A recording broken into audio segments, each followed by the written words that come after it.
Maligayang pagbabalik sa Rex Recap. Sa video na ito, ibabahagi ko sa inyo ang action and fantasy movie na pinamagatang Invincible Swordsman na ipinalabas ngayong taon. Nagsisimula ang pelikula sa isang paliwanag na maraming tao sa rehiyong Jianghu ang natatakot sa Holy Moon Sun Sect, na pinamumunuan ni Ren Wuxing, isang kilalang leader na kilala sa kanyang walang awang kalupitan, pati na ang pagpatay sa sarili niyang mga alagad. Dahil sa kanyang matinding kasamaan, marami sa kanyang natitirang tagasunod ang tumalikod sa kanya at lumipat sa karibal na sekta, ang Invincible East Knight. Dahil dito, ilang individual ang nagpakilalang pinuno ng Invincible East Knight at hinamon si Ren Wuxing sa isang labanan. Gayunpaman, natalo at pinatay ni Wuxing ang lahat ng umangkin sa titulo, at isinabad ang kanilang mga katawan sa mga bangin ng Dark Forest bilang isang madilim na babala. Isang araw, isang babae na nagngangalang Bubay ang dumating at ipinahayag na siya ang tunay na Invincible East Knight. Subalit, hindi siya pinansin ni Wuxing at agad siyang inatake. Sa gitna ng labanan, nakakagulat na naiwasan ni Bubay ang mga atake ni Wuxing at gumanti gamit ang kanyang natatanging teknik, karayom at sinulid. Sa pambihirang galing, ibinato niya ang isang nagliliyab na kaldero kay Wuxing, kasunod ang isang karayom na tumusok sa kanang mata nito. Pagkatapos, pinakawalan niya ang daan-daang karayom na tumusok sa katawan ni Wuxing, dahilan upang siya'y mawalan ng lakas. Sa kanyang pagkapanalo, ikinulong ni Bubay si Wuxing at siya ang pumalit bilang bagong pinuno ng Holy Moon Sun Sect. Samantala, sa ibang lugar, isang kasapi ng Wasun Sect na si Huchong ang makikitang umiinom ng alak. Habang nagpapahinga siya, isang matandang lalaking nagngangalang Feng Qingyong, isang iginagalang na nakatatanda ng Wasun Sect, ang lumapit sa kanya. Habang sila'y nag-uusap, naramdaman ni Qingyong ang pagdating ng mga dayuhan. At tama nga, dumating si Yuming, anak ni Ren Wuxing, kasama ang kanyang kasama na si Fang Huang. Ang kanilang presensya ay sinalubong ng galit ng mga disipulo ng Wasun Sect na nauwi sa marahas na labanan. Sa gitna ng kaguluhan, sumugod si Huchong upang iligtas ang dalawang babae, at hinarap pa ang isa sa mga pinuno ng Wasun Sect na si Leng Tan. Gayunpaman, ang kanyang kabayanihan ay itinuring na isang pagtataksil, dahil tinulungan niya ang mga miyembro ng tinatawag na Demon Sect. Bilang resulta, ipinatawag si Huchong ng kanyang guro na si Bukon upang managot sa kanyang mga ginawa. Kalaunan, ipinaliwanag ni Huchong na ang pagkakaibigan nila ni Yuming ay bunga ng kanilang parehong pagmamahal sa musika at wala itong kinalaman sa politika ng mga sekta. Bagaman may pag-aatubili, pinatawad siya ni Bukon ngunit mahigpit na binalaan na putulin ang ugnayan kay Yuming at labanan ang sinumang kasapi ng Demon Sect sa oras na makita sila. Sa kabila nito, si Huchong ay matigas ang ulo at hindi sumusunod. Hindi inaasahan, ipinagtanggol si Huchong ng kanyang mga kaibigan, kasama na ang anak ni Bukon na si Lingshan, at nakiusap sila sa kanilang guro na siya'y kaawaan. Ngunit lalo lamang itong ikinagalit ni Leng Tan, kaya't hinugot ng kanyang mga disipulo ang kanilang mga espada, handang umatake. Sa gitna ng tensyon, isang malakas na ihip ng hangin ang biglaang nagpatalsak sa kanilang mga sandata, isang pagpapakita ng maalamat na galing ni Feng Qingyong sa espada. Ibinunyag na ang hangin ay nagmula kay Feng Qingyong, na pinayagan si Bukon na parusahan si Huchong ayon sa mga alituntunin ng Wasun Sect, kailangan paalisin sa sekta si Huchong. Sa ikinagulat ng lahat, humakbang pa si Huchong ng mas malayo, kusang sinira ang kanyang panloob na enerhiya na pinagyaman niya sa loob ng 10 taon, ganap na pinutol ang kanyang ugnayan sa sekta. Pagkatapos ng insidente, nagpasya si Feng Qingyong na tulungan si Huchong sa pamamagitan ng paglilipat ng kanyang panloob na enerhiya, katumbas ng 20 taon na pagsasanay, at ginawang tanging disipulo. Samantala, sa ibang lugar nakita si Bubay na nakikipagkites sa kanyang guro. Sa sandaling iyon, ikinuwento ng kanyang guro na may isang lalaki ang handang gawin ang lahat upang matutunan ang sunflower technique kahit pa isakripisyo ang sarili sa pamamagitan ng pagkakapon. Gayunpaman, sa kabila ng sukdulang sakripisyo, hindi siya umusad lampas sa 9 na antas ng kasanayan. Bukod dito, mayroong 12 disipulo ang guro, 11 sa kanila ay mga lalaki na nagtangkang matutunan din ang sunflower technique, ngunit umabot lamang sila sa 4 o 5 antas. Doon lamang napagtanto ng guro na ang tanging estudyanteng may kakayahang maabot ang pinakamataas na antas ay walang iba kundi ang nag-iisa niyang babaeng disipulo, si Bubay. Kaya't layunin niya na si Bubay ang manguna sa pagkontrol ng buong Jianghu. Lumipat ang eksena pabalik kay Huchong, na ngayon ay naninirahan kasama si Qingyong sa tuktok ng Redemption Cliff. Doon, tinuruan siya ni Qingyong ng alamat na dugu sword technique. Gayunpaman, habang nagsasanay, 8 lamang na galaw ng espada ang nagawang matutunan ni Huchong. Ang ika-9 na galaw ay maaari lamang maunawaan ng mga tunay na nakakakilala sa kanilang sarili. Dahil bawat tao ay may natatanging personalidad, walang iisang paraan upang matutunan ito. Isang araw, habang kumakain sina Huchong at Qingyong, nakakita sila ng isang makamandag na alupihan, isang hindi pangkaraniwang tanawin sa lugar na iyon. Agad na naging alerto si Huchong, sapagkat kinilala niya ito bilang senyales ng pagdating ni na Yuming at Fang Huang. Nang sa wakas ay makarating ang 2 babae sa kabilang panig ng Redemption Cliff, napansin nilang tinanggal ang tulay na karaniwan nilang ginagamit para hindi na makapasok ang mga dayuhan. Upang ipahayag ang kanilang pagdating, tinugtog ni Yuming ang kanyang guken. Gayunpaman, tumanggi si Huchong na harapin siya. Nang makita ito, pinayuhan siya ni Qingyong na sundin ang kanyang puso. Matapos magmuni-muni, nagpa siya si Huchong na kausapin si Yuming. Sa kanilang pagkikita, inialay ni Ying at Fang Huang kay Huchong ang isang espesyal na alak mula sa Holy Moon Sun Sect bilang pasasalamat sa pagligtas sa kanila mula sa galit ng Wasun Sect. Bukod pa roon, ibinahagi rin ni Yuming ang isang nakababahalang balita. Sinakop ng Invincible East Knight ang Holy Moon Sun Sect at manihag ang ama ni Yuming. Ang mga ginawa ng mandirigmang ito ay tiyak na magdudulot ng madugong labanan. Dahil sa matinding pangamba, nakiusap si Yuming kay Huchong na tulungan siyang iligtas ang kanyang ama. Sa simula, tumanggi si Huchong dahil ayaw na niyang masangkot pa sa Demon Sect at nais na lamang mamuhay ng tahimik. Ngunit sinabi ni Fang Huang na may 3 kilalang tauhan mula sa Holy Moon Sun Sect na ngayon ay kakampi ng Invincible East Knight, at kasalukuyang nag-aabang sa Dark Forest Cliff upang tambangan sina Ling Xiang at iba pang disipulo ng Wasun Sect na daraan doon. Pagkarinig nito, lumapit si Qingyong at iniabot kay Huchong ang sarili niyang espada, na may sirang dulo. Ito ang paraan ni Qingyong upang hikayatin si Huchong na hanapin ang sarili niyang landas sa buhay. Sa ganoong pagkakataon, sina Huchong, Yuming at Fang Huang ay naglakbay patungo sa Dark Forest Cliff. Samantala, sa bangin ng Dark Forest Cliff, sina Ling Xiang at ang iba pang mga disipulo ng Wasun ay nakikipaglaban sa 3 mandirigma mula sa Holy Moon, na sina Woyu, the Mute, at the Blind. Nagpasiklab ng mabagsik na atake si Woyu laban sa mga disipulo ng Wasun. Habang lumalala ang labanan, dumating si Huchong at napaatras si Woyu gamit ang kanyang malakas na puwersa. Pagkatapos, iniutos niya kina Ling Xiang at sa iba pa na umatras habang siya, si Yuming, at si Fang Huang ang haharap sa 3 kalaban.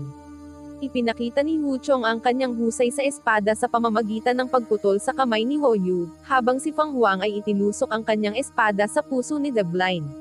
Ngunit laking gulat nila nang muling idikit ni Woyu ang kanyang naputol na kamay, at nanatiling buhay si The Blind kahit wala na itong puso. Doon ay isiniwalat na ang pinuno ng mandirigma ng East Knight ay lumikha ng isang tableta mula sa mga utak ng 3 bangkay upang perpektuhin ang Sunflower Technique. Pinilit din niyang ipainom ito sa kanyang mga alagad, dahilan upang halos hindi sila mapatay. Sa kabila ng nakakatakot na revelasyong ito, hindi natin nagsihuchong. Hinanap niya ang kahinaan ng kalaban upang baguhin ang takbo ng labanan. Sa huli, gamit ang kanyang teknik sa espada, lumikha siya ng malakas na alon ng hangin at napaatras ang 3 mandirigma. Pagkatapos ng insidente, hiniling ni Huchong kay Fang Huang na bantayan sina Ling Xiang at ang iba pang mga disipulo ng Wasun habang sinusundan niya ang 3 kaaway, kasama si Yuming. Samantala, sa tuktok ng talon, hinarap ni Woyu si Bubay. Sa mga sandaling iyon, biglang dumating si Huchong upang subukang protektahan si Bubay mula kay Woyu, hindi niya alam na si Bubay pala ang Invincible East Knight. Gayunpaman, nagkunwaring inosente si Bubay at palihim niyang sinenyasan si Woyu na atakihin siya. Nang umatake na si Woyu, sinadya niyang mahulog sa ilog kung saan agad siyang sinagip ni Huchong. Pagkatapos kumalma ang sitwasyon, inalok ni Bubay kay Huchong ang isang espesyal na alak na nahanap niya at tinukoy bilang pinakamagaling na lasa na natikman niya. Mabilis siyang naadik dito. Dahil sa pagkamausisa, tinanong niya ang pangalan ni Bubay, ngunit sinabi nitong wala siyang pangalan. Bilang tugon, binigyan siya ni Huchong ng pangalan na Shou. Inakala ni Huchong na isang inosenteng dalaga si Bubay na naninirahan sa gubat, kaya inimbitahan niya itong sumama sa kanya. Ngunit tumanggi siya, sinabing ang gubat ang pinakakomportabling lugar para sa kanya. Dahil wala nang ibang pagpipilian, nagpatuloy si Hu Chong sa kanyang paglalakbay, nangangakong babalik kapag naayos na niya ang kanyang mga gawain. Makikita si Fang Huang na naghahanap kay Ling Xiang at sa iba pa, ngunit bigla siyang inatake ng isang misteryosong tao. Kalaunan, habang naglalakad si Hu Chong sa gubat, siya rin ay tinambangan. Matapos niyang mapabagsak ang umaatake, nagulat siya nang malaman na si Master Bukon pala ito. Sa gabing iyon, nagpahinga sila sa ilalim ng isang malaking bato kung saan ikinuwento ni Hu Chong kung paano siya napunta sa gubat. Ibinunyag ni Bukon na si Ling Xiang at ang iba pa ay dinakip ng mga Invincible East Knights at dinala sa Dark Forest Cliff. Determinado silang iligtas sila kaya nagsimula silang maglakbay. Dinala ni Bukon si Hu Chong sa paanan ng bangin at nagplano silang umakyat. Ngunit habang nasa gitna ng pag-akyat, bigla siyang bumunot ng kutsilyo upang saksakin si Hu Chong.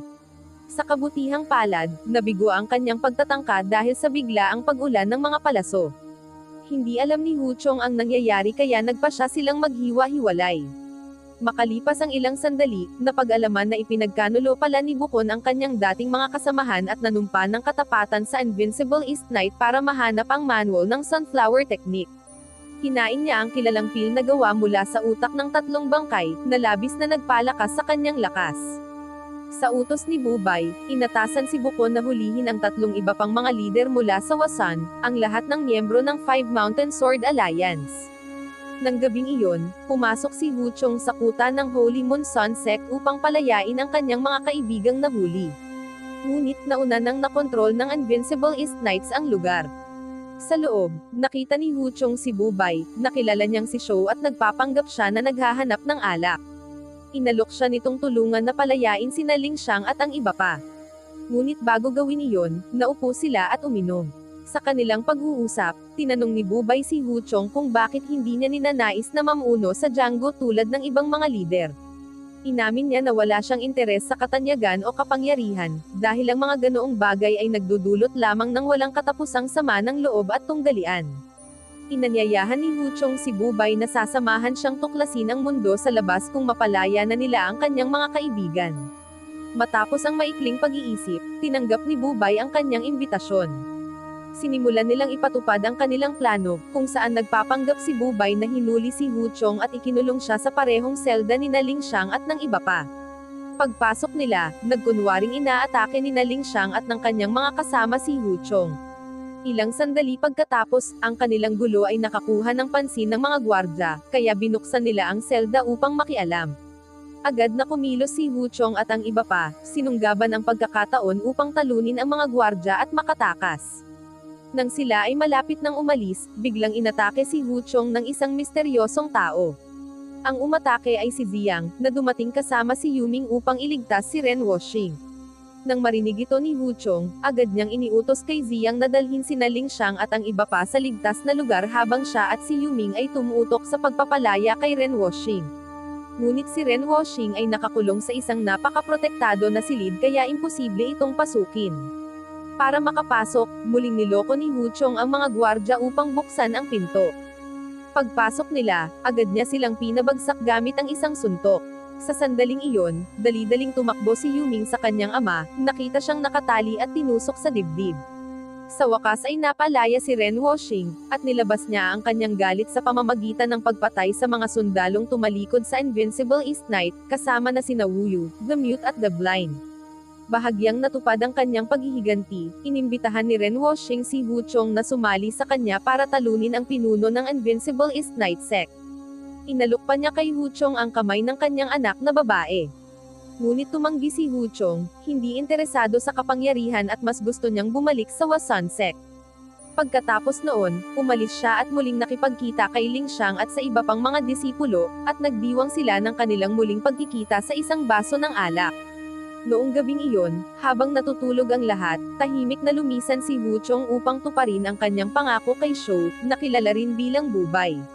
Nang dumaan siya sa isang palengke, napansin niyang pumasok si Bukon sa isang maliit na kubo. Dahil sa pagkamausisa, sinundan niya ito at natuklasan na si Bukon ay nasa isang misyon upang patayin ang 4 sa kanyang dating mga kaalyado mula sa Five Mountain Sword Alliance. Nagulat at nadismaya si Hu Chong sa walang awa na paghabol ni Bukon sa manual ng Sunflowers Technique kaya hinarap niya ito. Sa sandaling iyon, nagpakita si Bukon ng pagsisisi ngunit iginiit na wala siyang ibang pagpipilian kung nais niyang magkaroon ng ganap na kapangyarihan. Pagkatapos sa isang saglit ng pagkahuli, sinamantala ni Bukon ang pagkakataon at tinusok si Hu Chong sa puso, iniwan siyang walang malay. Ngunit dumating si Bubay nang mabilis at pinutol ang ulo ni Bukon. Nagising si Hu Chong sa isang bahay kung saan inaalagaan siya ni Bubay. Nang ganap na niyang muling makamtan ang kamalayan, ipinaalala niya sa kanya na naparito siya upang tuparin ang pangakong dalhin siya sa isang bagong lugar. Matapos ang lahat ng pinagdaanan nila, lalong lumalim ang kanilang samahan, at magdamag silang magkasama sa bisig ng isa't isa. Kinabukasan, napansin ni Bubay ang isang biglaang sugat sa kanyang mukha. Nang hindi nagsasalita, tahimik siyang umalis at nawala bago pa nagising si Hu Chong. Nang malaman ni Hu Chong na siya ay nawala, nagpasya siyang bumalik sa ibang mga disipulo ng Wasan. Sa kanyang paglalakbay, nakita ni Hu Chong ang isang karamihan na yumuyuko bilang paggalang sa harap ng pinuno ng Invincible East Night Sect. Bagaman nakasuot na ng maskara si Bubay, agad niya itong nakilala. Sa sandaling iyon niya naisip na ang babaeng minamahal niya ay walang iba kundi ang pinuno ng demonyo ng Invincible East Night Sect. Samantala, si Fang Huang na nahuli ay dinala kay Bubay. Sa harap ng lahat, tinusok ni Bubay ang leeg ni Fang Huang gamit ang karayom at sinulid bago ininom ang kanyang dugo. Halos agad na gumaling ang sugat sa mukha ni Bubay. Kalaunan, hinarap ni Bubay si Hu Chong ngunit alam na niya ang katotohanan. Nagalit siya sa pandaraya nito at sa pagtatago ng tunay nitong pagkakakilanlan mula pa sa simula, at sa pagtalikod nito sa kanya pagkatapos. Pagkatapos, bumalik si Hu Chong sa Wasan ngunit natagpuan ang lugar na nasusunog, at ang mga disipulo ay brutal na pinaslang. Sa kabutihang palad, nakaligtas si Ling Xiang ngunit nawala na ang paningin ng kanyang mga mata. Inihayag niya na ang gumawa ng massacre ay walang iba kundi ang pinuno ng Invincible East Night Sect. Dahil sa matinding galit, nagpasya si Hu Chong na makipagsanib puwersa kay Ren Woxing para talunin si Bubay.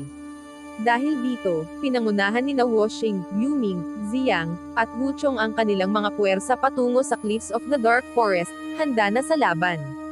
Kalaunan, nang magbanggaan sina Ziyang at ang Holy Moon Sun Sect laban sa mga puwersa ng Invincible East Night Sect, sina Hu Chong, Yuming, at Ling Xiang ay sumulong upang harapin si Bubay ng direkta. Sa sandaling iyon, ipinahayag ni Hu Chong ang kanyang matinding pagkadismaya, inakusahan si Bubay ng walang habas na pagpatay sa mga disipulo ng Wasan. Ngunit ang mga tauhan ni Bubay ay nagalit, iginiit na hindi kailanman sinaktan ng kanilang pinuno ang sinuman mula sa Wasan. Agad-agad, nagsimula ang matindi at masiglang labanan. Nagtagumpay si Woxing na talunin ang dalawang mandirigma ni Bubay, habang ikinalat ni Bubay ang kanyang pulang tela sa buong labanan. Sa walang kapantay na husay, madali niyang nilabanan ang mga atake, pati na si Woxing na nasaktan sa proseso. Naiwan na lamang si Hu Chong bilang huling nakatayo laban sa kanya sa isang mapanganib na laban. Matagal ang kanilang bakbakan, ngunit nang makakita ng pagkakataon si Hu Chong para umatake, napilitang itulak siya ni Bubay gamit ang malaking puwersa, na nagpadala sa kanya sa paglipad. Habang nahihirapang bumangon, naalala ni Hu Chong ang mga salita ni Qing Yong na muling nagbigay ng lakas ng loob sa kanya. Muling sumugod siya, isinagawa ang Nin Sword Technique at matagumpay na tinusok si Bubay sa dibdib. Ngunit, sa kanyang pagkabigla, wala siyang nadama na tibok ng puso sa kanya. Sa sandaling iyon, pinakawala ni Woxing ang kanyang buong kapangyarihan, na nagtapon kay Bubay mula sa bangin.